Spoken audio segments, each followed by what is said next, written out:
Hello, you're welcome to this channel. This is Diaspora Media Initiatives. I am Dr. Emezie Madu. Of course, I'm a media expert. I'm also a policy expert and a social influencer. Please don't forget to subscribe because we'll handle topical issues, mind-blowing, educative topics. I want to take you on a ride. Come on, let's go. I want us to talk about the history of prostitution. Let's look at it. Then in the ancient Near East, where you have Middle East right now, we have countries like Lebanon, you have Palestine, you have Egypt, you have Syria, you have Iraq, Iran, where you have Turkey and Cyprus. They had a lot of shrines then, a lot of temples where they worshipped deities. I'm talking about the 2400 BCE, before Common Era. That was the secular name they used for BC, then before Christ. Where you have AD and non-dominion, years after the birth of Christ.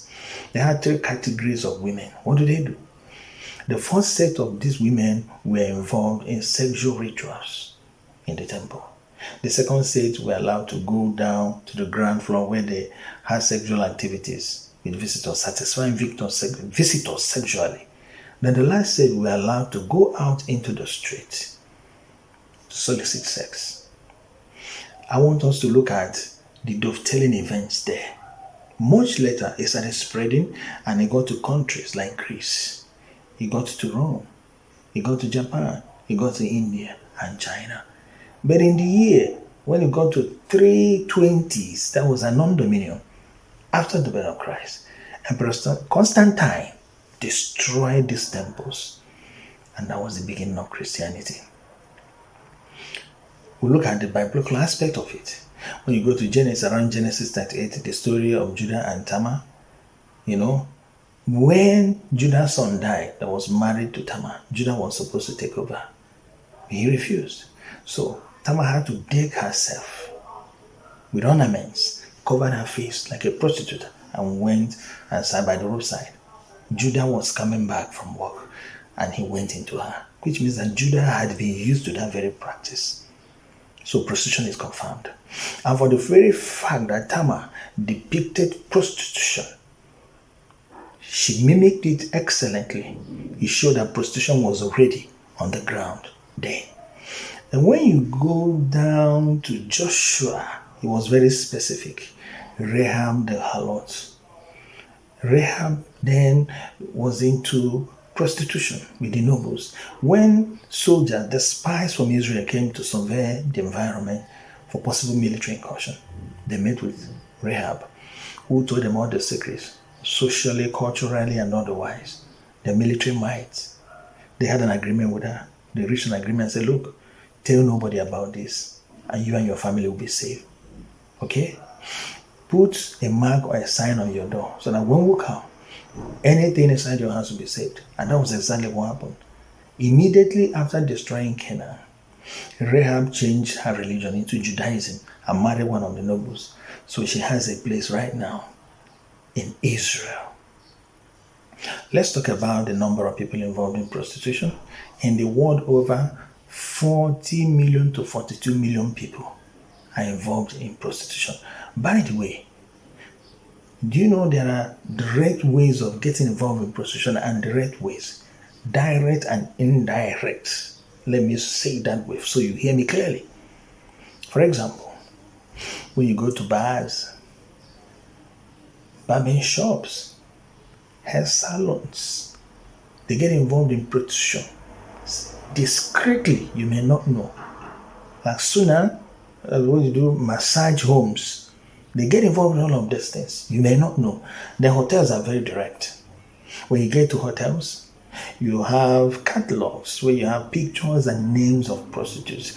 There are guys around who always assist. What do they do? These guys, they will call those girls you have chosen from the picture. We call them pimps. That's what they do. All of these things in exchange for money. And so it was told about a randy man who asked for a prostitute in a hotel, and they brought the daughter. Your guess as good as mine. There was an explosion, eruption of explosion. Then they have gone digital as well. It pops up on your phone, on your tablets, on your laptop, everywhere. They're inviting you, for sex in exchange for money. Then you see these truck drivers, anywhere they relax, they are winding terminals, a lot of prostitution are involved. A lot of them get involved in prostitution. A lot of things happen there, including crime. Then the courtesans, very high level prostitutes. Then they get entangled with the rich guys, okay? Then politicians. Oh boy. Anywhere politicians are, they're having rallies, you see girls coming in their droves. These are people who call sensitive materials, in a lighter mood. Prostitution is prevalent in all of those things. You see these girls that serve as ushers in events, they can do and undo. I'm not saying it's all of them, but a lot of them are involved in prostitution indirectly. That is what they are there for, and nothing more. I know in prostitution, when you have exchange for money, there's no luxury of time for I love you or having feelings for you. It's all about money. That's the central thing there. It's all about money. I know when you're talking about money, that is when they spend the highest amount of money on prostitutes, as researchers depicted. You getting me? Then, the number of people involved in prostitution is overwhelming. 40 to 42 million people within the range of 13 years to 35 years are involved in prostitution all over the world. 80% of them are women. Just about 9 million rather are male. So the other percentage, women, 80%. It may also interest you that some countries that top the chart in prostitution are the ones you least expect. For example, China tops the chart with 5 million, followed by India, 3 million, the United States of America, 1 million, Philippines, 800,000.